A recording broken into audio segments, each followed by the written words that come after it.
Hey, and welcome to the Ruby Tuesday. My name's Ruben, and this is my review for Season 4 of Stranger Things, Part 1.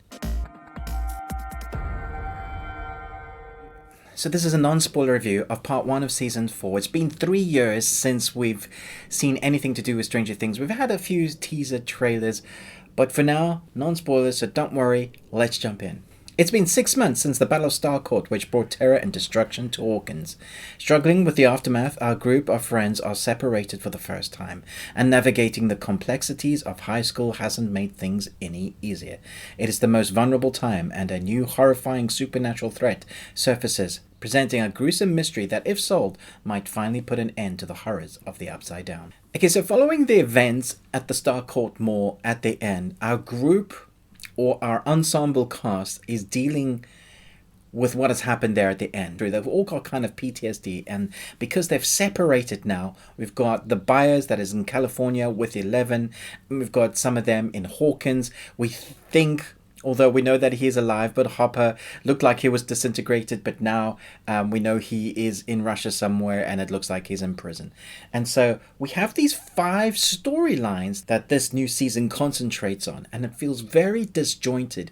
I have to say, it also feels weird to look at where our characters are now, because even though it's been just 6 months for them, for us in the real world, in the Matrix world, it's been 3 years, and you can see it in our characters.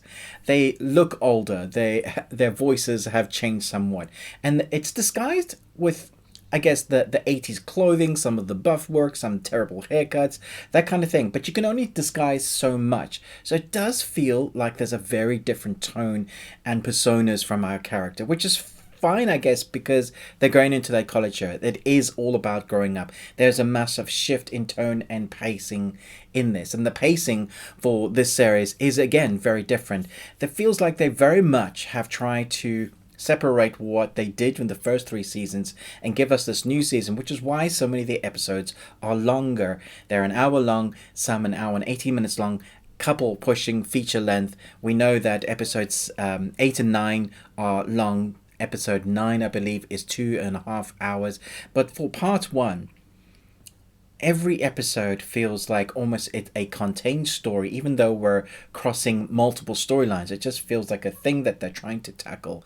The directors themselves have said that this time round, they knew that they had season 5 to go into, but to finish the storyline.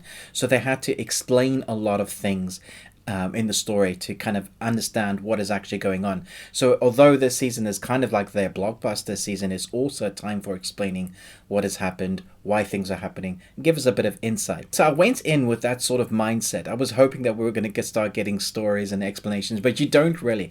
And I have to say, I felt very disconnected from our characters, not emotionally engaged really until about episode 3. There's definitely different dynamics with our characters. One particularly is 11. We saw that she lost her powers near the end. I think it was actually probably the last episode. She lost her powers, and so now 11 is kind of a normal schoolgirl. She's a normal girl, well, supposed to be a normal girl going to college. But where she's had a very strange upbringing, a strange start to life, and she's relied on her powers once she's had them. Now, without those powers as a sort of comfort blanket of protection, she's in a new place, she's in a new, fish out of water, without her powers, without any protection, without the person she cares most for, or people she cares most for.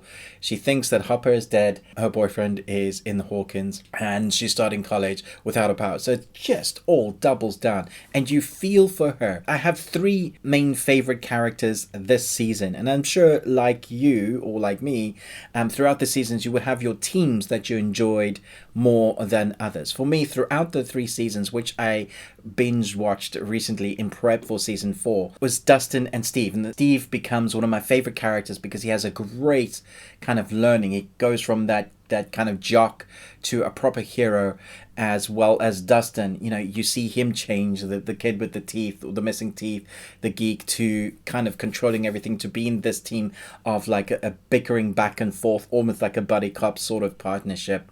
And they shine as well in season 4. I think they're the most entertaining, the team I most care for. On the other side of that was 11. who you feel most for, I think, emotionally engaged with because of how hard her life is already. And what she has to go through in this season really adds much more depth to her character. Because where she's been the girl that's a bit weird, had a dark past, and has powers, now she actually has history that they're building as to why and what happened. We get a lot of answers with her, which it does just feel almost full circle with her character. The third for me, if I were to choose top 3 characters in this season, Max. Max is excellent in this show. I think they've given her character a lot of things to deal with. She's dealing with Billy's loss and what that means to her and why she's so upset about that. Following her storyline in this gives her much more depth. And so every time she was on screen, I was rooting for her to win at whatever she was doing, without doing spoilers. It's tricky to navigate.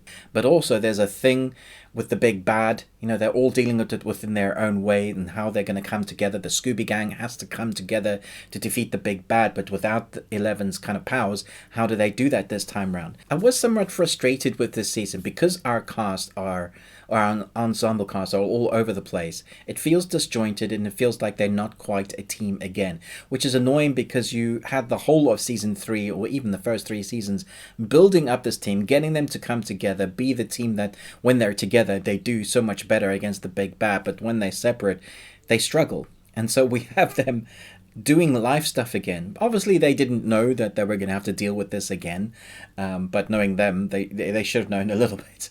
But because they're separate, the story has to kind of allow them to grow as characters and then to come together again. And so we're pulling on all these threads of what's going on.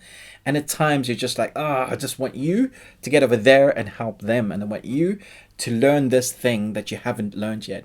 But that's called story progression and character arc, and if it's making you feel that way, it's doing something right. This season is totally the horror, where the first few seasons was fantasy, nostalgia into the 80s. Season 2 built on that. Season 3 was monster horror. Season 4 is straight up horror in the 80s.